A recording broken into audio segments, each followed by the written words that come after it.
त्या व्यक्ती उपस्थित आहेत आपल्याला मार्गदर्शन करण्यासाठी. त्यांचं नाव आहे श्री ज्ञानेश्वर मिडवले सर. सरांच्या पेहरावाकडे जाऊ नका, त्यांचा पेहरावा थोडासा ग्रामीण आहे, परंतु त्यांची ओळख करून देत असताना तर तुम्हाला आवर्जून मी सांगावं वाटतं की 45 वर्ष त्यांनी पत्रकार म्हणून काम केलेलं आहे. ते प्रबोधनकार आहेत आणि मुक्ताई ईश्वर सेवा प्रतिष्ठा प्रबोधन व संशोधन केंद्र त्या केंद्राशी ते निगडीत आहे.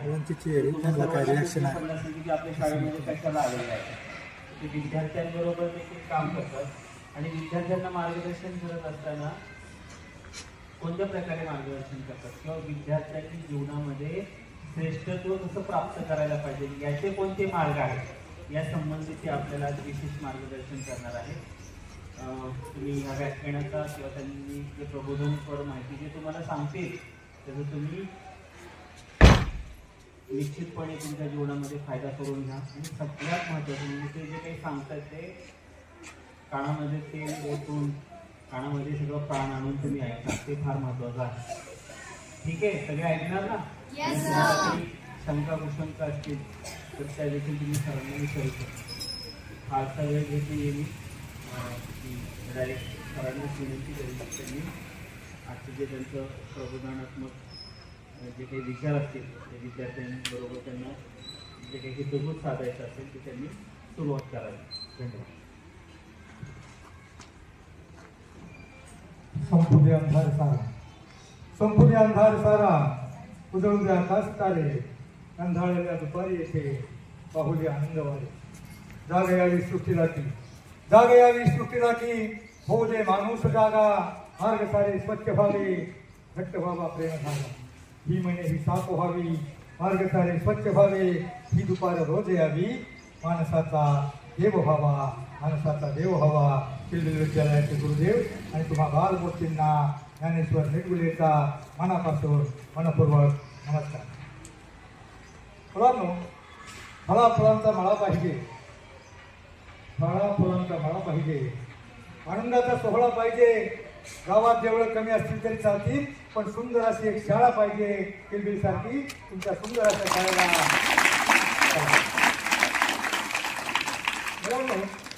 जीवनामध्ये यशस्वी होण्यासाठी माणसाजवळ आत्मविश्वास हवा आणि तो आत्मविश्वास मिळवण्यासाठी थोडा तरी संतांचा आणि शिवरायांचा इतिहास ज्ञात हवा.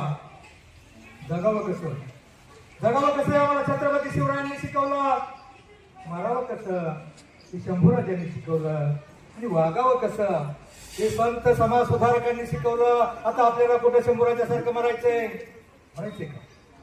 देव धर्मान देशासाठी प्राण घेतलेले हाती, तुरामी सरदार आम्हाला, काय कुणाची भीती, जगुनी मरावं मरुनी जगावं हेच आम्हाला ठावं. 39 दिवस आमच्या राजांचे त्या औरंगजेबानं हाल हाल करून मारले. त्या औरंगजेबाचं भारतात पुढे थडग सुद्धा नाही, पण आमच्या राजाची प्रत्येक वर्षी जयंती पुण्यतिथी साजरी होते. हा, दुसऱ्यासाठी जगला तो जगला, आणि दुसऱ्यासाठी समाजासाठी धर्मासाठी जगला गेला तोही जगला. मानव जीवनामध्ये दोनच प्रकारे मोठा होऊ शकतो. किती प्रकारे? मला व्हायचंय का मोठं? तोच मार्ग सांगणार आहे. मानव जीवनामध्ये दोनच प्रकारे मोठा होऊ शकतो. एक त्रिकोण, दुसरं सौर. त्रिकोण म्हणजे शिक्षण, क्षणाक्षणाला शिकायचं असतं, आणि सौर म्हणजे सौरून. सकारात्मक अर्थाचे जेवढे शब्द, सत्य सदाचार संयम सुविचार संतांचे विचार, प्रत्येक संतांच्या विचारामध्ये माणसाचं जीवन बदलण्याचं सामर्थ्य असतं. एक चांगला विचार घेऊन जगण्याचा वागण्याचा प्रयत्न केला, तुमच्यातला प्रत्येक जण मोठा होऊ शकतो. हा विश्वास देण्यासाठी मुक्ताई विश्वसेवा प्रतिष्ठानतर्फे मी तुमच्या समोर आला आहे. बऱ्याच वेळा मला असं वाटतं मी गरीबाचा, मी कामगाराचा, मी कमी हुशार, मी हलक्या जातीचा लोक, मी लुकडा, मी नकटा, मी काळा. मी कसा मोठा होणार? तुमच्यातला प्रत्येक जण मोठा होणार, प्रत्येक जण मोठा होणार. तुम्ही मला सांगा, भारताच्या राष्ट्रपती काय नाव त्यांचं? कोणत्या समाजात जन्मल्या? त्यांचा रंग काय उजाळ होता का? मग आपल्याला जेव्हा कोणता रंग दिलाय, कोणता कलर दिलाय, कोणत्या घराण्यात जन्मलो याच्यावर काय नसतं, तुमच्या दिसण्यावर काय नसतं, तुमच्या असण्यावर सगळं असतं. मानव जीवनामध्ये दोनच प्रकारे मोठा होऊ शकतो. एक शिकून, दुसरं सवरून. सवरून म्हणजे सावरून. संतांचे विचार, संतांच्या विचारानं तुम्ही पंढरपूरची दिंडी पाहिली टीव्ही मध्ये? किती पब्लिक असतं? 25 लाख माणसं 25 लाखावर पब्लिक गेलेलं होतं. पण तुम्ही असं ऐकलंय का त्या दिंडीतल्या एखाद्या महिलेची एखाद्या वारकऱ्यानं विनयभंग केलाय? ऐकले का? रोज पेपरला बातम्या असतात. लहान लहान मुलीची चॉकलेटची आमिषानं, मोबाईलच्या आमिषानं कोणतं तरी आम्ही दाखवून लहान लहान मुलीवर अत्याचार होतो. परंतु त्या दिंडीमध्ये कामच नाही, फक्त संतांचे विचार. फक्त संतांचे विचार जगाला फक्त दोनच प्रकारे तारून नेऊ शकतात. एक तर छत्रपती शिवरायांचे विचार आणि दुसऱ्यांचे संतांचे विचार. 25 लाख पब्लिक असतं टीव्ही मध्ये पाहताना थोडा, आणि डिव्हायडर असतो, मोठे रोड असतात. डिव्हायडरच्या मध्ये पब्लिक उभं असतं. म्हाताऱ्या आमच्या वारकरी तिथे उभे असतात आणि दोन्ही बाजूला, एक बाजूला ज्ञानोबाराची दिंडी, दुसऱ्या बाजूला तुकोबाराची दिंडी. आणि हे आपला सोहळा पाहण्यासाठी बाहेरच्या देशातून अनेक 10-15 हजार लोक ती कपड्यावालेली हापचडीतले असतात. आमच्या बाया बघत असतात. ह्या बाजूला ज्ञानोबाच्या दिंडीमध्ये लोक आनंदाने नाचत होत असतात बाहेर. आणि त्या लोकांना नवल वाटतं, बाहेरच्या देशातल्या लोकांना, अरे एवढं पब्लिक, एवढी लोक आनंदाने नाचतात. फाटक्या कपड्यातले, मळकाटलेल्या कपड्यातले वारकरी, यांना कुठला एवढा आनंद मिळतो? काय भानगड आहे नेमकी? आणि एवढी लोक, यांच्यात पुढे वाद नाही. एखाद्याला लाच लागली तर पाया पडतात, माऊली म्हणून पाया पडतात. कसले संस्कार आहेत? कोणाचे संस्कार आहेत ते? त्यांना मोठे नवल वाटतं. त्यांना एवढा आनंद कशाचा मिळतो? आणि मग त्या आमच्या बाया बघा, त्या बाजूला दिंडी असते, वारकरी नाचत असतात, माऊली माऊली ज्ञानोबा तुकाराम, आणि आनंदाने फुगड्या खेळत असतात, कोणी नाचत असतात, गात असतात. आणि ते गात असताना त्यांना नवल वाटतं, अरे ह्या एवढ्या गरीब लोकांना एवढा आनंद कुठून मिळतो? त्यांना नवल वाटतं. आणि मग त्या आमच्या कापड्यावाल्या बाया म्हातारच्या मागं असं त्या हात कपड्यावाल्या बाया डोकवतात आणि मागून डोकवतात म्हणतात, हो पंढरपूर, हो पंढरपूर. आमची म्हातारी म्हणते कापडवाले, भावाने पंढरपूर नाही, पंढरपूर आहे. आमची भारतीय संस्कृती, आमच्या भारतीय संस्कृतीला जगाला हेवा वाटावा अशी आमची भारतीय संस्कृती. परंतु अलीकडं सगळीकडं वनवा पसरला. समाजामध्ये वनवा पसरला. आग लागली, भडकली, आग जवळ येणार आहे. आतमध्ये हल्ली बसलेले व्यस्त आहे कामामध्ये किंवा टीव्ही मध्ये, आणि बाहेर पाडस मस्त आहे मोबाईल मध्ये किंवा खेळण्यामध्ये. वनवा भडकलाय, आग लागली, जंगल पेटले, समाज म्हणजे जंगल पेटले, आणि जंगल ही आग जवळ जवळ येते. आता मला सांगा, ते बाहेर पाडस खेळतंय, ते पाडस त्या आग जवळ येते, ते पाडस त्या आगीमध्ये भस्मसात होणार आहे. पण त्याच वेळेला त्या आगीमध्ये वाघोबा येतो, आणि वाघोबा आल्यावर त्यानं पाहिजे पाडस खेळतंय, आणि मग त्या पाडसावर तो धडक घालणार आहे. तर त्या 8 दिवसाची भूक फुकेला वाघोबा येतो, आणि त्याच वेळेला झाडाच्या आडमधून एक शिकारी त्या पाडसावर चिकाट नेम धरून बसलेला आहे. आता मला सांगा मुलांनो, चुकून आग येते, आगीचे पाडस भस्मसात होणारच आहे. आणि त्याच वेळेला वाघोबा येतो त्याच्या अगोदर खायला, आणि त्याच वेळेला शिकारी नेम धरून बसलाय. तर माझ्या प्रश्नाचं उत्तर द्या, ते पाडस कसं वाचणार आहे? त्याला त्या मार्ग आहे का? त्या प्रश्नाचं उत्तर जो देईल ना त्याला पुस्तक देणार आहे. मी अर्धाच सांगतो तुम्हाला, अर्धा प्रश्नाचं उत्तर सांगतो. ज्या वेळेला सोसाट्याचा वारा सुटतो, विजांचा कडकडाट होतो, आणि विजांच्या कडकडाटाबरोबर पाऊस सुरू होतो. विजांचा कडकडाट झाल्याच्या शिकाऱ्याचा हात फायबर होतो. विजांच्या कडकडाटाच्या आवाजानं त्या शिकाऱ्याचा हात फायबर होतो. त्याचा बाण उलटा जातो, तो बाण वाघाला लागतो, वाघ मरतो, वीज पडते, शिकारी मरतो, आणि पाऊस सुरू होतो कडकडाटानं, आणि आजची आग दिसते. आता मला या प्रश्नाचं शेवटी उत्तर सांगायचं, हा वाघोबा कोणता, हा शिकारी कोणता, हा पाऊस कोणता, ह्या विचार कोणता? त्याचं उत्तर शेवटलं जाईल. मी तुम्हाला असं उत्तर सांगितलेलं आहे. तर मी काय सांगत होतो, मानव जीवनामध्ये 2च प्रकारे मोठा होऊ शकतो. शिकवून तुम्हाला लहानपणी गोष्ट तुम्ही ऐकली, कारण मी तुम्हाला त्याच्या अर्ध्या पावणे तासामध्ये मी तुमची बॅटरी फुल चार्जिंग करून देणार आहे. फुल चार्जिंग करून देणार आहे. कमीत कमी जीवनामध्ये 2 तास महत्वाचे असतील, त्यातला एक हा तास, काय 1 तासातला एक विचार, एक सकारात्मक पॉझिटिव्ह विचार तुम्ही घेतला, आणि त्याप्रमाणे वागण्याचा, जगण्याचा प्रयत्न केला, तुमच्यातला प्रत्येक जण मोठा होऊ शकतो. लहानपणी एक गोष्ट होती, तुम्हाला लहानपणाची शर्यत लागते, त्यामध्ये कोण जिंकतो? कसा चपळ होता, तरी कसा का जिंकला? थांबला नाही, झोपला नाही, त्याला आळस आला नाही. मग या गोष्टीपासून तुम्ही काय, प्रत्येक धड्यामधून काहीतरी धडा घ्यायचा असतो, प्रत्येक गोष्टीमधून काय बोध घ्यायचा असतो, प्रत्येक त्याला काहीतरी मॉरल तात्पर्य असतं. मग तुम्ही काय शिकायचं त्या गोष्टीपासून, कासवापासून काय शिकायचंय? काय शिकायचंय? थांबायचं नाही. रोजच्या रोज अभ्यास, गृहपाठ, होमवर्क केला तर तुम्ही ही जीवनाची शर्यत जिंकणार आहात. तुमच्यातला प्रत्येक जण मोठा होऊ शकतो. मी पहिलं सांगितलं द्रौपदी मुर्मू, दुसरं सांगितलं APJ अब्दुल कलाम. कोणत्या जातीमध्ये जन्मले? 6वी पर्यंत शिक्षण त्यांचं. त्यांना खायला मिळत नव्हतं. पेपर टाकायचे, घरोघरी पेपर टाकायचे, पेपरमधून जे पैसे यायचे आणि त्या उरलेल्या पेपरामधून लेख वाचायचे आणि ते लेख वाचून त्यांना अशी चालना मिळाली, प्रेरणा मिळाली आणि भारतातले पहिले मिसाईल मॅन शास्त्रज्ञ APJ अब्दुल कलाम झाले. अशामुळे कोणत्या जाती जन्मला काही नाही. त्यांच्या बहिणीनं शिक्षणासाठी बांगड्या मोडल्या होत्या. बहिणीनं बांगड्या मोडून शिक्षण झालं. मग तुम्ही गरिबाच्या घरात जन्मला, काही वेळ नसतं. तुम्ही हलक्या जातीमध्ये जन्मला. कोणत्या समाजामध्ये? तुम्ही एक नाव ऐकले? PT उषा. कोण होती? धावपट्टू. बरोबर. कोणत्या जाती जन्मली? आदिवासी समाजातली, तामिळनाडूतली एक मुलगी. का? तिला सतत 2 वर्ष तिला पदक मिळत नव्हतं. माहित आहे तुम्हाला तिचा इतिहास? गरीब घरातली खेळायला पडायची आणि पळते म्हणून तिनं शाळेत भाग घेतला आणि मग तालुका, जिल्हा, राज्यामध्ये चमकली, देशामध्ये चमकली. पण आंतरराष्ट्रीय पदक तिचं सतत 2 वर्ष 9 सेकंदावर नौकत होतं. किती सेकंदावर? रोज प्रॅक्टिस करायची. तिथून पेरणे फाटात इकडे वळू. त्यांच्या गावाची नाव रामेश्वर वगैरे वेगळी होती.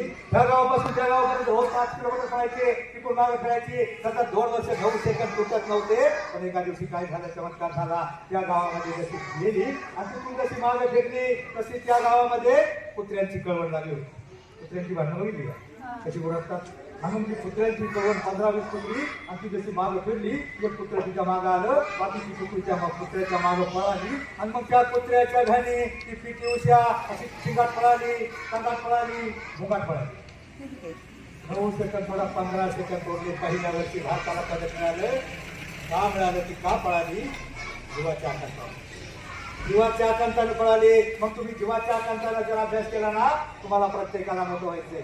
स्पर्धेचं युग असलं तरी आपल्याकडे सुशिक्षित बेरोजगारी बिलकुल नाही, बिलकुल नाही. तुम्हाला प्रत्येकाला मोठं व्हायचंय. जीवाच्या आकांताने जर तुम्ही पळाला ना, तुम्ही एक नाव ऐकलं का? मीराबाई ऐकलं? कोण होती? संत मीराबाई. तिचे 2 वाक्य माझ्या मागे म्हणायची. त्याच्यातून तुम्ही काय घ्यायचे? त्या वाक्यातून तुम्ही काय घ्यायचंय? म्हणाल का माग? जैसी लागी लगन मेरा हो गई मगन, वो तो हरी हरी हरी हरी मन गाने लगी. पूर्वी नुसती गाणं असली. मी कुठं तुला मोडणी बदना होई म्हणायला सांगितलंय? संतांची एखादा अभंग आपल्या तोंडात आला, मनात वाटला, चांगला विचार आपल्या त्याच्यामध्ये. मी कॉलेजच्या मुलींना असं म्हणायला लागलं ना, 2-4 मुली नुसत्याच गाळत असतात. तर मी पुढे त्यांना वाईट म्हणायला सांगतोय. संतांचा एखादा अभंग आपल्या तोंडात आला, मनामध्ये ठसला, अंतकरणामध्ये रुजला तर तुमचं जीवन कधीच भंग होणार नाही. अभंग या शब्दाचा अर्थ असा आहे, आयुष्यामध्ये ज्याचे 2 अभंग पाठ असतील त्याचं जीवन कधीच भंग होणार नाही. फक्त 2 अभंग. ओके. तर मी आता तुम्हाला जे वाक्य सांगितलं, जैशी लागी लगन. जैशी लागी लगन म्हणजे काय अर्थ होतो याचा? काय अर्थ होतो? जैशी लागी लगन काय अर्थ? म्हणजे मीराबाईला श्रीकृष्णाच्या भक्तीची एवढी गोडी निर्माण झाली होती, आवड निर्माण झाली होती. तशी गोडी जर तुम्हाला अभ्यासाची निर्माण झाली आणि मीरा हो गई मग, म्हणजे मीराबाई श्रीकृष्णाच्या भक्तीमध्ये एवढी लीन तल्लीन मग्न झाली होती. तसं जर तुम्ही अभ्यासामध्ये मग्न झाला तर जगातली कोणतीही शक्ती तुम्हाला मोठं होण्यापासून रोखू शकत नाही. कोणतीही शक्ती. असं होणार आहे का? एखादा पाकिस्तानचा आतंकवादी, एखादा चीनचा सैनिक येईल आणि म्हणाले बाळ्या घालू का गोळ्या, लय अभ्यास करून कॅप्टन होऊ नको म्हणणार आहे का? जगातली कोणतीही शक्ती तुम्हाला मोठं होण्यापासून रोखू शकत नाही. पण काही शत्रू आहेत ते तुमच्या आतमध्ये आहेत. कोणते कोणते शत्रू आहेत तुमच्या आतमध्ये? आयुष्यात मोठं होऊन देणार नाही. कोणते कोणते शत्रू आहेत?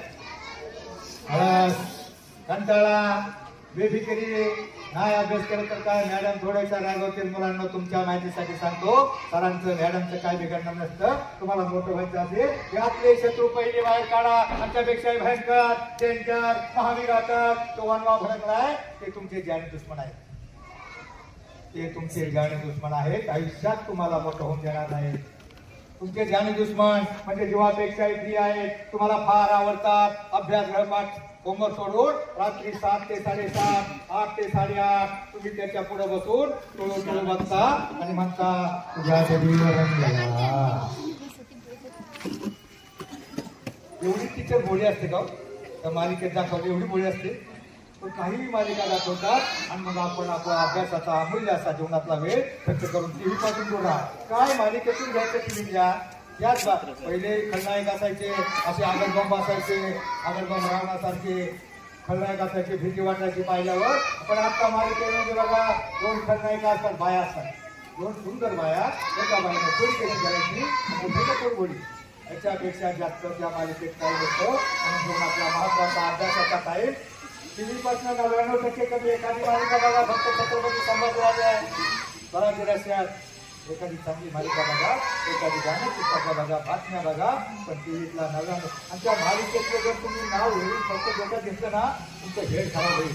Head out. काय मालिकेचं हेडिंग होते का, तर आता नाही मालिकेवर सांगतो माझ्या नवऱ्याची बायको, नवऱ्याला बायको सोडायची. काय शिकायचं टीव्ही पासून 99% दूर राहा. तुम्हाला जर मोठं व्हायचं असेल ना, टीव्ही तुमचा सगळ्यात पहिला झाला. तो टीव्हीनं प्रत्येक घर फोडलं, बायांना थोडं कसं करायचं प्रत्येक घरी बंद केलं. 20 वर्षापासून हातात घातलाय आणि इथे 10 वर्षापासून कोरोनाच्या काळाच्या नंतर तुम्हाला एक लायसन मिळालं. कोण तो तुमचा गाडी दुश्मन अभ्यास गृहपाठ होमवर्क सगळं करून काही मोठ्या मुलाचे एक 10वीची मुलगी होती, तिथं तो उदरी घेऊन झोपली. कोण दुश्मन तो तुमचा मोबाईल. 50% चांगला आहे. एखाद्या प्रबंध शोधायचा आहे, एखाद्या कवितेची चाल शोधायची, अभंगाची चाल शोधायची, 50% चांगला आहे. पण चांगल्या कामासाठी वापरा. परंतु काही गोष्टीचा अंतरिक होत चालला आहे. कारण लहान घरामध्ये मला सांगा, तुमच्या घरामध्ये लहान बाळ आहेत का कोणाच्या? आई रडत असते, लहान बाळ रडत असते, तर त्याची आई काय करते नेमकं? मोबाईल चालू करून त्याच्या हातामध्ये देते. आता मला सांगा, त्या मोबाईलची लाईटिंग एवढी प्रकारे इफेक्टिव्ह असते आणि त्या लहान बाळाच्या डोळ्याची आवरण एवढी नाजूक असतात. कोरोनाच्या नंतरच्या काळामधल्या 7 वर्षाची पिढी बाद झाली. फार पहिलं व्यसन लागायचं 20 वर्षानंतर. आणि बाद कुणी केली माहिती? जीवनामध्ये 3 गुरु असतात. पहिला गुरु आई, दुसरा गुरु शिक्षक, तिसरा आध्यात्मिक गुरु. त्या आध्यात्मिक गुरुपर्यंत ही पिढी पोहोचतच नाही, दुसऱ्या गुरुचंही ऐकत नाही आणि पहिल्या गुरुला वाटवून पोरग रडायला लागलं का मोबाईल त्याच्या हातामध्ये दिला आणि मग त्याला व्यसन लागतं. ते पोरग सांगतं आमचं पोरग मोबाईल हातात दिल्याशिवाय जेवतच नाही. व्यसन लागलं, पहिलं व्यसन लागायचं सर 20-25 वर्षाच्या नंतर कुणाच्या संगतीनं एखादं दारू गांजा प्यायला खायचं. पण आता पहिल्याच वर्षी जर बाळाला व्यसन लागला तर तुम्हाला त्याचा परिणाम सांगतो. आमच्या शेजारचं एक पोरग 7 वर्षाचं पोरग पहिल्या वर्षापासून कोरोनाच्या काळानंतर त्याच्या हातात मोबाईल आला. 7 वर्षाच्या पोराचं डोकं हँग झालं, मेंटल झालं, पागल झालं. पुण्याला दवाखाने निघाले, 1000 रुपये फी स्पेशल मोबाईलचे दवाखाने निघाले आणि 15 लाख झालं तरी पोरग बरं झालं नाही. तुम्हाला मोठं व्हायचं असेल ना, तुमचा पाठीराखा बरोबर व्हायचा असेल तर आजपासून एक काम नक्की करा. मोबाईलचा गैरवापर लहान 6 वर्षापर्यंत मुलाला मोबाईलच्या हातात देऊच नका. आईनं दिला तर लपून ठेवा. परंतु ते पोरग कामातून जाईल. हा रोग पहिला एवढा रोग, कॅन्सर तरी बरा होतो, टीबी बरी होते, काही रोग बरा होतो, पण हा रोग बरा होत नाही. ते पोरग इतकं नाव लागतं त्याला, इतकं व्यसन लागतं मोबाईलचं. म्हणून माझी विनंती आहे, हा यापासून नाही तुम्हाला ते झालं ते झालं, यापुढे मोबाईलचा गैरवापर टाळा. एका 10वीची पोरगी तुला एवढं ना की कधी मोबाईल हातात सोडायचीच नाही. ती पोरगी शाळेत निघाली आणि पुढे पोचली असेल. हे गाणं होतं बघा, याड लागलं, ऐकलंय का? निघाली शाळेत निघाली आणि हॅलो मोबाईल लगेच बाहेर निघाली, सुरू केला.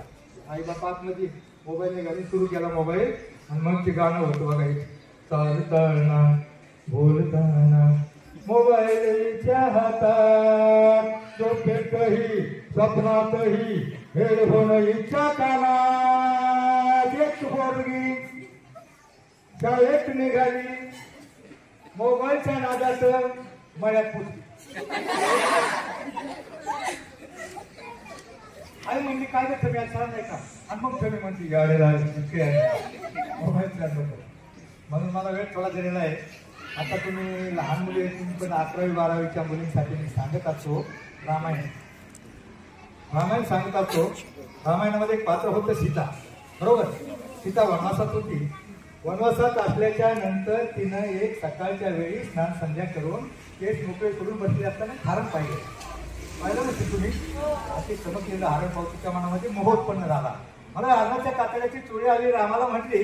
रामाला वाटलं अरे एवढं राजवैभव त्यागून आपल्या बरोबर जंगलात आले, वनवासाला, तिची एवढी इच्छा का पूर्ण करू नये.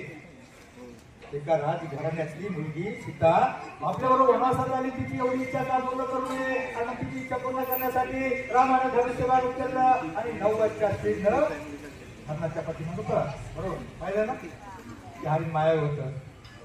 रावणाच्या मामाचं मारीच नावाच्या राष्ट्रानं हरणाचं रूप घेतलं होतं. आणि मग ते हरिण जसं आतमध्ये गेलं, झाडाच्या आड गेलं, त्याला ठरल्याप्रमाणे रामाच्या ओरडण्याचा आवाज काढला. सीतेने तो ऐकला आणि सीता म्हणजे भाऊजी धावा वाचवा. कोणत्या तरी हिंसक सभापतीला त्यांच्यावर ठरव घातली, त्यांच्या जीवाला धोका आहे, त्यांना वाचवा. त्यावेळेला लक्ष्मण म्हणाला नाही म्हणते प्रभू रामचंद्राला काही होऊ शकणार नाही. पण सीतेचा विश्वास बसला नाही. आणि मग ती लक्ष्मणला म्हणली भाऊजी तुम्हाला असं वाटतं का त्यांचं तिकडे काहीतरी बरं वाईट व्हावं आणि मी लक्ष्मण मला बस माते जातो म्हणून लक्ष्मणानं धनुष्यबाण उचलला. सीतेच्या संरक्षणाची जबाबदारी त्याच्यावर होती. जाता जाता त्या कुटीच्या झोपडीच्या बाहेर त्यानं एक रेषा केली. काय त्याच्या रेषेचं नाव? काय मला ऐकू येत नाही. सत्य काय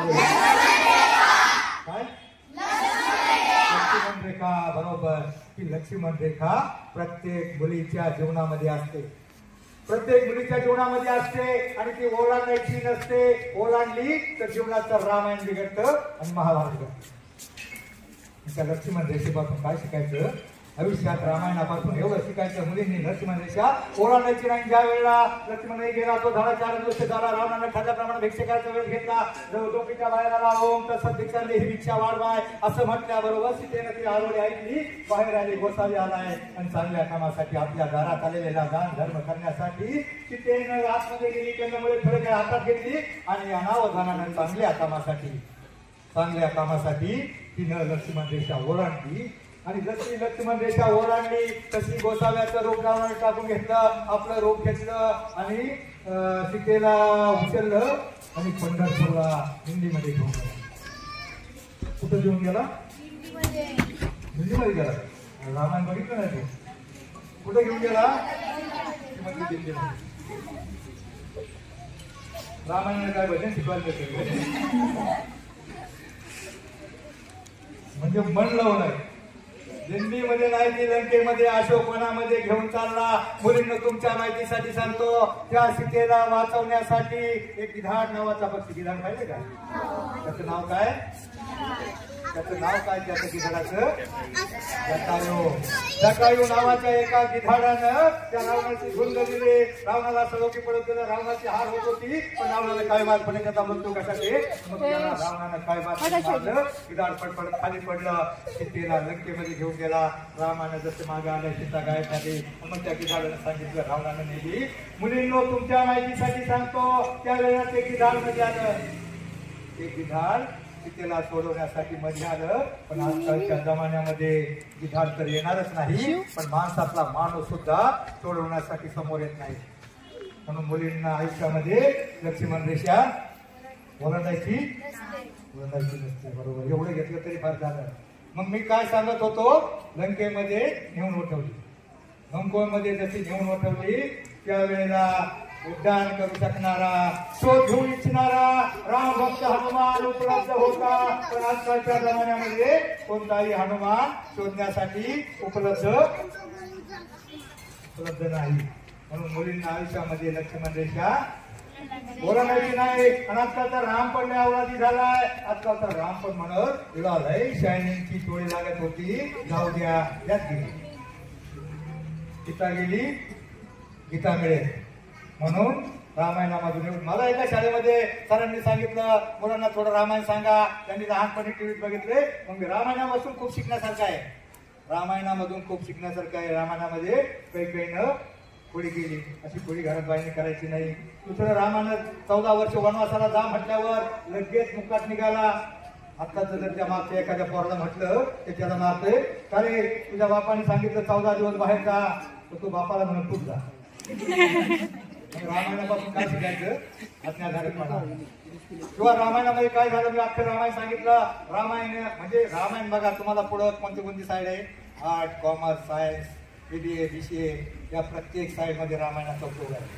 प्रत्येक साईडमध्ये बघा, आर्टला असतं इकॉनॉमिक्स, कॉमर्सला असतं book keeping and accountancy, debit credit, आणि BBA, BCA ला असतं बिझनेस मॅनेजमेंट. कमीत कमी खर्चामध्ये कमीत कमी भांडवल वापरून जास्तीत जास्त कमीत कमी वेळेमध्ये जास्तीत जास्त नफा रामायणामध्ये एक माकड होतो. त्याच्यापासून हे शिकायचं. माकड पुढे गेलं, लंकेत गेलं, झाडावरून अंगठी टाकली, अंगठी सीतामाईच्या हातात तिनं वर जसं पाहिलं तसं त्या रावणाच्या शिपायांना, रावणाच्या सैनिकांना पाहिलं अरे माकड, आणि माकड काय करते म्हणून माकडाला पकडलं आणि रावणाच्या पुढे हजर केलं ना. ते माकड सामान्य नव्हतं, रावणाचा सिंहासनावर बसला होता. मग रावणाच्या माकडानं आपण शेप करून शेपटाचे येटोळे करून त्याच्यापेक्षा डबल उंच झाला.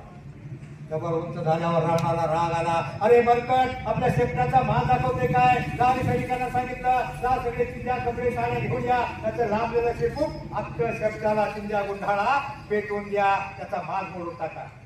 माहिती आहे तुम्हाला? आणि मग सगळे सैनिक पळाले. ते शेपूटला इतकं लांबवलं होतं, सगळ्या साड्या संपल्या. डोक्यातल्या सगळ्या साड्या संपल्या. आणि मग त्या वेळेला काही एवढ्या साड्या नव्हत्या मॅडम. आता एक कार्टून बघितलं मी, एका म्हातारीच्या कपाटामध्ये एवढ्या साड्या. तिला असं वाटलं 75व्या वर्षी का सगळ्या लग्नाचा शालू खाली होता सगळ्या काळात, तो शालू काढावा आणि नेसावा तिची इच्छा झाली. इच्छा झाल्यावर तिने कसा खालता शालू वाटला, वरली कपडी तिच्या बोकांनी पडली, म्हातारी खाला.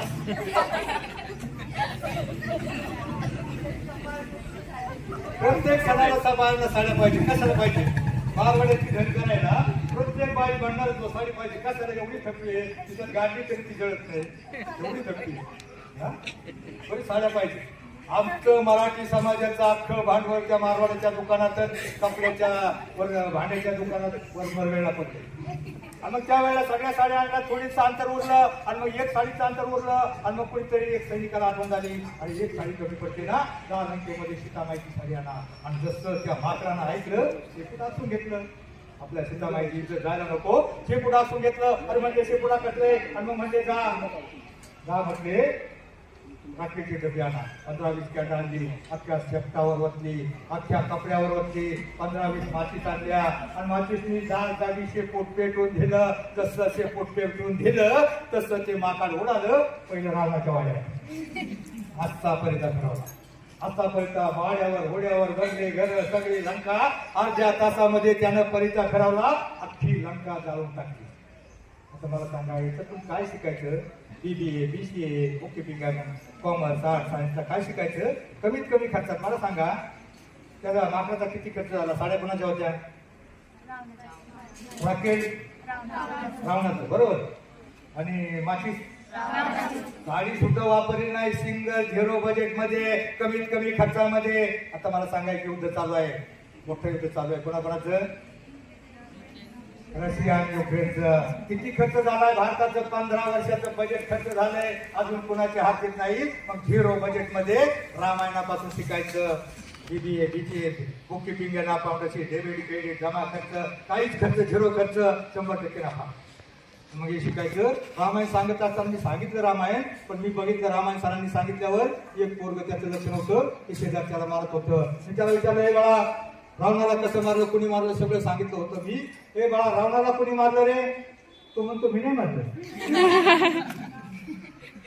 आता तू काय रावणाला मारणार? तुझं शाळेत लक्ष नसतं, काय शिकवतो? रावण कुठं सापडला एवढा मोठा तुला? तुमचं लक्ष काय आहे सध्या?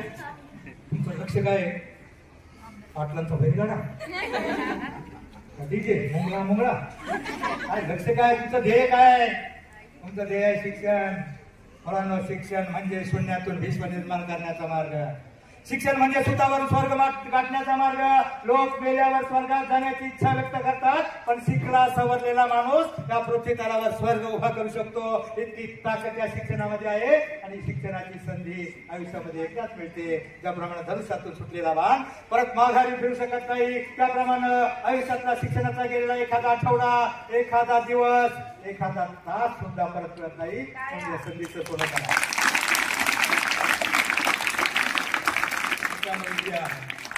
विद्या हे गरिबाचं धन आहे.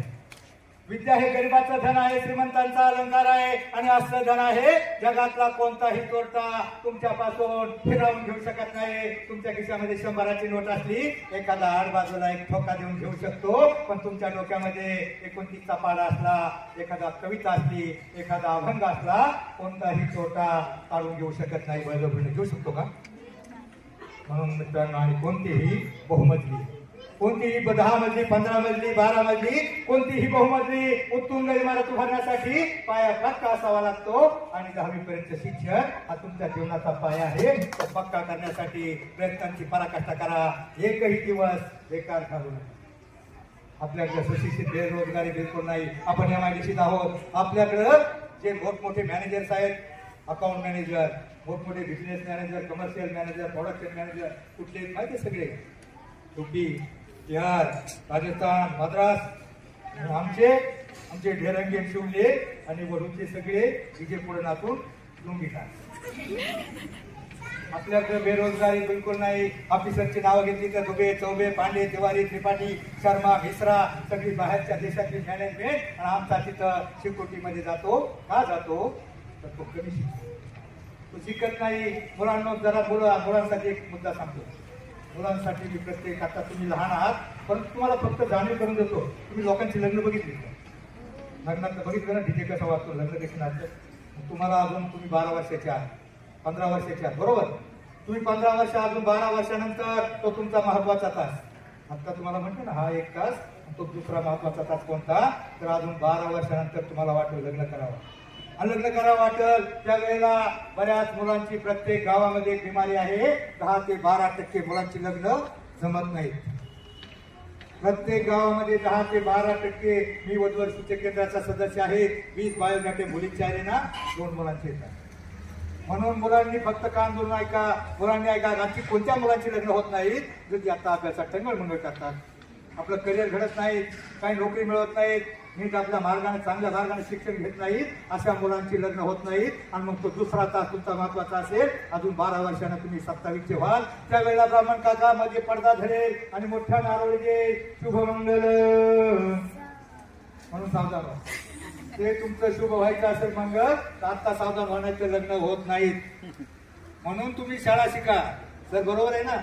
आणि मुली हुशार आहेत, पण मुलींना आयुष्यामध्ये लक्ष्मण रेषा ओलांडायची नाही. आता तुम्ही लहान आहात, पण तुम्हाला एक गांभीर्याने जाणून घेतो. सगळ्यात मोठा तुमचा जो दुश्मन आहे ना, जो वणवा बसकलाय, तो मोबाईल. आता तुम्ही उद्या कॉलेजला जा. कॉलेजला गेल्यावर अशी आतंकवादी एक संघटना आहे, जिहादी संघटना आहे का आपल्या देशातल्या मुली तिथं गेल्यावर भोळ्या भाबड्या मुली. प्रत्येक कॉलेजची सत्य घटना सांगतो. पेरण्या फाट्याची 2016ची घटना सांगतो, सत्य घटना सांगतो. तिथली एक 92% मुलगी कॉलेजला गेली. वाघोलीची कॉलेजला गेल्यावर साधी भोळी हुशार मुलगी, 92% टॅलेंटेड होऊन देखणी मुलगी तिथं गेली. आणि तिथं गेल्यावर कॉलेजच्या बाहेर टपऱ्या टाकून दिलेल्या असतात मोबाईल चार्जिंग करण्यासाठी. आतंकवादी देशातले तिथं टपऱ्या 20,000 देतात, चांगला डेट देतात, मोटरसायकल देतात. आणि त्याचं एकच काम असतं, कोणती भोळी भाबडी. प्रत्येक वर्षी आपल्या भारतातल्या 65,000 मुली, असं मी 45 वर्ष पत्रकारिता करतो म्हणून मी तुम्हाला सांगतो, प्रत्येक वर्षी 65,000 अशा मुली गायब केल्या जातात. 25 ते 30 लाखाला तिथं मुलगी नेऊन विकली जाते. ही मुलगी 92% मुलगा तिथं गेली. तिनं बाबा पहिल्या वर्षाला, फर्स्ट इयरला मोबाईल चार्जिंग करायला गेली. त्यानं घेतली. मुलगी भोळी दिसते, साधी दिसते, पाष्ट्याजोगी दिसते.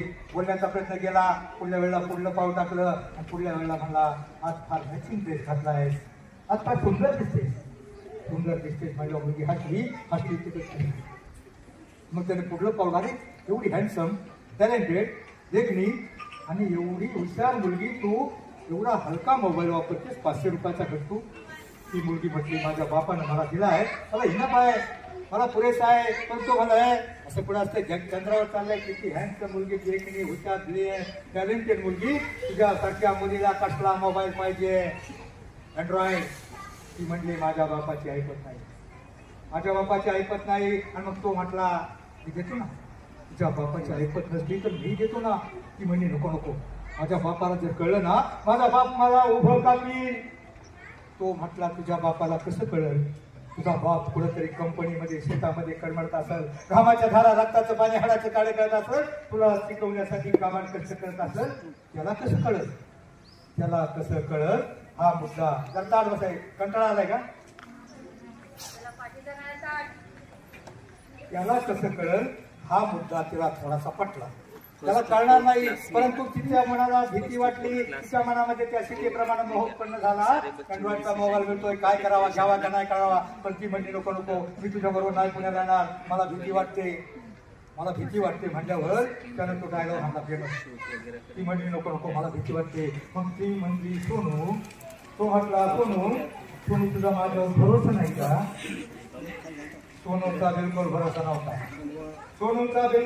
नव्हता पण तिच्या मनामध्ये मोह उत्पन्न झाला होता प्रलोभन उत्पन्न झालं होतं तिला वाटलं मोबाईल मिळतोय तिच्या भरोसा नव्हता परंतु ती तयार झाली आता थोडक्यात सांगतो मला वेळ कमी दिलाय तर थोडक्यात सांगतो 20,000 रुपये घेऊन तो मुलगा त्याचा गाव वेगळाच होता तर तुम्हाला घरी सांगतो 20,000 रुपये घेऊन गेला 18,000चा मोबाईल घेतला किती उरले आता मुलगी पुण्याला लिहिली म्हणलं वडापाव थोडी माग आणणार आहे 5 स्टार हॉटेलमध्ये गेला 1800 रुपये बी झालं किती उरले 200 रुपये आता 200 रुपये वर बसला 40-80 रुपये लागतात शानं व्हायचं ना त्याचा वेगळा डाव होता ते शानं व्हायचं तर त्याने अजून त्या मुली भाव करायचा प्रयत्न केला त्या मुलीला म्हणला आईस्क्रीम खाऊनी ती म्हणजे हा मोबाईल 180 रुपये गेले आता किती उरले 20 रुपये उरले चेहऱ्यावर दुःख होतं प्रश्नचिन्ह होतं मुलीला दाखवता येत नव्हतं पायऱ्या उतरायला लागला आणि पायऱ्या उतरत असताना त्याच्याच वयाचा हिंजारलेल्या केसाचा एक तरुण समोर येऊन हात पसरला 20 रुपये देना साहब 20 रुपये देना तू म्हणलं 20 रुपये का क्या करेगा तू म्हणला कुछ नहीं साहब मोबाइल को रिचार्ज करना है गर्लफ्रेंड को फोन करना है तो हिरो म्हणला त्याला मुलीला देख रहा भिकारी भी गर्लफ्रेंड बनाया तेव्हा तो भिकारी म्हटला पैसा नाही गर्लफ्रेंड ने भिकारी बनाया टोटल 15 ते 35 ची पिढी भिकारी होत चालली मोबाईलच्या नादामध्ये सर फक्त 7 लोक श्रीमंत चालले 99.99% लोक गरीब होत चालले एका घरामध्ये 8-10 मोबाईल आहे 2-3 हजार बिल येतं आमच्या घरातले 1000 रुपये लाईटीचे बिल आले तर आमचा बाप लाईटीच्या ऑफिस मध्ये जातो म्हणतो साहेब 2च बल्ब आहेत एवढं कसं आणि घरातले 2-3 हजार रुपये मोबाईलला बिल भरताना आम्हाला काही दुःख वाटत नाही 7 लोक श्रीमंत होत चालले Adani Ambani Airtel Vodafone idea काय आयडिया काढली त्यांनी एक वायर खाऊन दिली आणि आता जिओ हा नाही लागले सगळे त्यामुळे आम्हाला त्याचा या रोग मोठा एवढा आहे आम्ही प्रत्येकाला त्याचं गांभीर्य नाही आणि मग त्यावेळेला काय झालं त्याच्या जवळ 20 रुपये उरले होते आता या मुलीसमोर अपमान कसा करून घ्यायचा मोठा उदार करण्याचा अवतार असल्याने खिशात हातातला 20 रुपयाची नोट काढली फडकवली त्याच्या हातात दिली त्या मुलीला म्हणला पायरी जवळ थांब मी जरा फोन करून येतो मी काहीतरी व्यवस्था करतो गाडीची वगैरे म्हणून तो इथं मुलगी उभी पायरी जवळ तो गेट जवळ गेला आणि गेटवर गेल्यावर त्याने फोन लावला त्यानं ज्यावेळेस फोन लावला त्याच वेळेला त्यांना गावचा पोलीस पाटील आणि कार्यकर्ता गेट मधून येत होता त्याने फोन लावला हॅलो मुर्गी लाया हूँ लेकिन मेरा 5 लाख रुपये रेडी रखना मेरा 5 लाख रुपये रेडी रखना त्या पाटलानं ऐकलं मुर्गी लाया हूँ आणि मुर्गी म्हणजे कसली इलायची कोंबडी सोन्याचा अंड घेतली 5 लाख त्याला काही अर्थ कळला नाही परंतु तो असाच पुढे गेला आणि पुढे गेल्यावर त्याने पाहिलं पायरीजवळ घुट मारणारी ती गरीबाची मुलगी पाहिली आणि मग तिला विचारलं तू इथं कशी आहे त्यावेळेला त्या मुलीनं त्या मुलाकडे बोट केलं गेटवर फोन करणाऱ्या मुलाकडे बोट केलं आणि मग पाटलाच्या डोक्यात करंट पेटला अरे मुलगी म्हणजे मुलगी नाही कोंबडी नाही मुलगी म्हणजे मुलगी मग तो पाटलाने तिचा हात पकडला त्याच्याजवळ जायला निघाला त्यानं पाहिलं आणि त्याने हेरलं काय या पाटलानं आपल्याकडे आलाय आणि मग तो मुलगा ते 90च्या स्पीडने पळाला कोणत्या अरब राष्ट्रामध्ये गेला 2016 पासून त्या कॉलेजच्या बाहेरची टपरी आता काय बंद आहे म्हणून मुलींना आयुष्यामध्ये कोणत्याही लोभाला मोहाला प्रलोभनाला बळी पडायचं नाही एवढंच मला तुम्हाला याच्यापासून सांगायचंय प्रत्येक वेळेला तो पाटील किंवा तुमचं नशीब तुम्हाला वाचवणार नाही तुमचे आई वडील काय तुम्हाला खट्यात लोटणार आहेत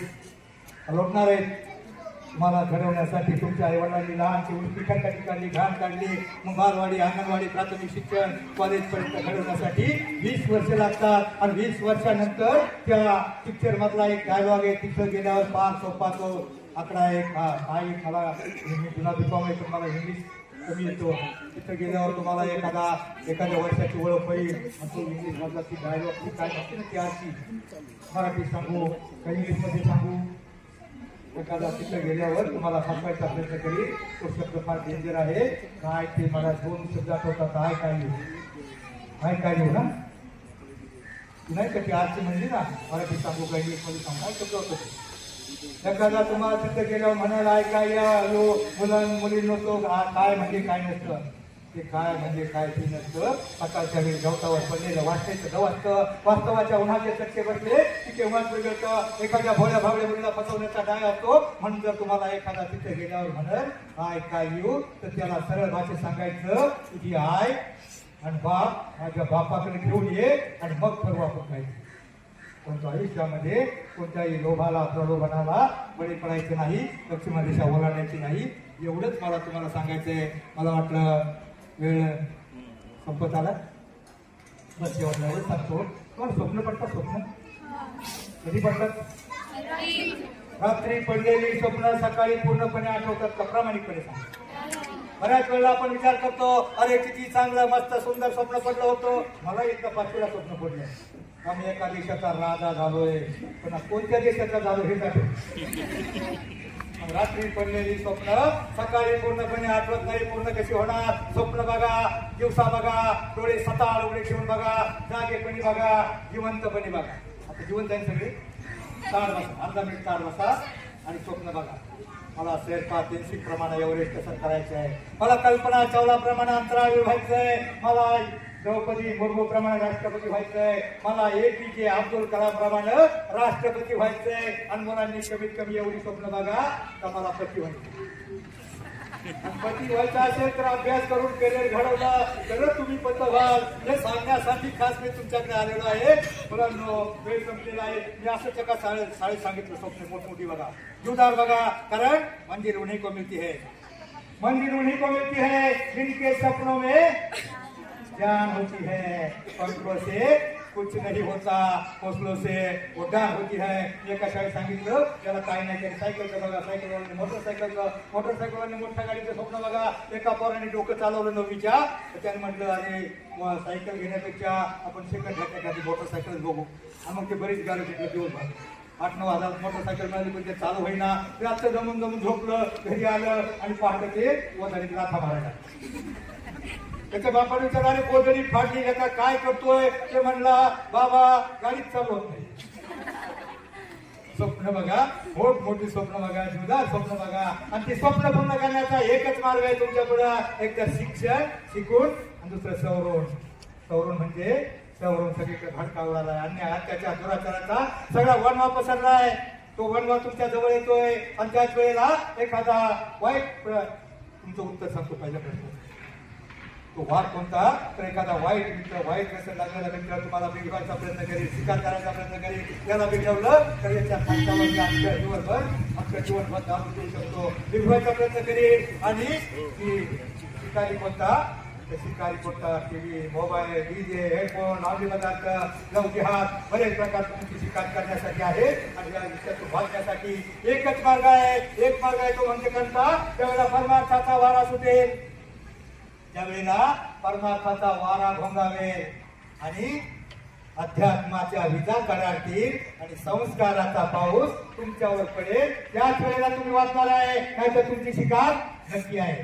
हे सांगण्यासाठी मिळालेलं आहे. आता जास्त काय बोलत नाही, फक्त एवढं सांगतो जीवनामध्ये जगा इतकं आयुष्य कमी पडेल. जगा इतकं आयुष्य कमी पडेल. शिका इतकं डिग्र्या कमी पडतील. असा इतकं आनंद कमी पडेल. दौडा असे कम नशिबाचा फासा निघून पडेल. परंतु मुलांनो प्रयत्न इतका करा, अभ्यास इतका करा त्या विठ्ठलाला, त्या परमेश्वराला, त्या देवांना तुम्हाला देणं भागच पडेल. जय हिंद, जय महाराष्ट्र.